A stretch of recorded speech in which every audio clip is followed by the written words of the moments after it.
Welcome to the Get Up Guys Daily Dose Podcast. Get up, guys.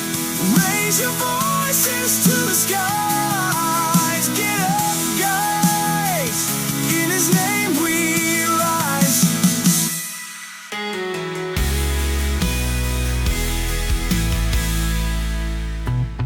Now that it's over, I'll tell you about the week-long fast my buddy and I did last week. Nothing but water for 7 days. It started rough, hunger pains, headaches, probably from caffeine withdrawal. I'm telling you, those first couple of days were no joke. But then something interesting happened. There were a couple of days in the middle where I felt incredible.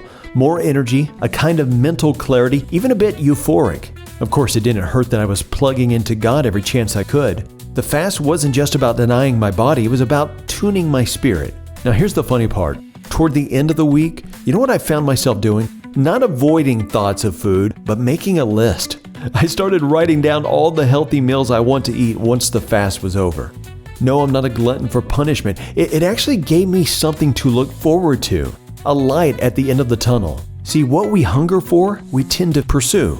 Matthew 5:6 says, "Blessed are those who hunger and thirst for righteousness, for they will be filled." The problem for a lot of us, myself included, is that we say we want to grow spiritually, but we keep feeding on junk. We binge on entertainment, drown ourselves in distraction, chase empty validation, then wonder why we don't feel strong in our faith or close to God. Fasting reminded me of this simple truth: what you feed on shapes your hunger. During those days with no physical food, I realized how starved I had been for spiritual nourishment, prayer, Scripture, just being still with God. And when you reset your hunger, your taste starts to change. Just like after the fast, I wasn't craving junk.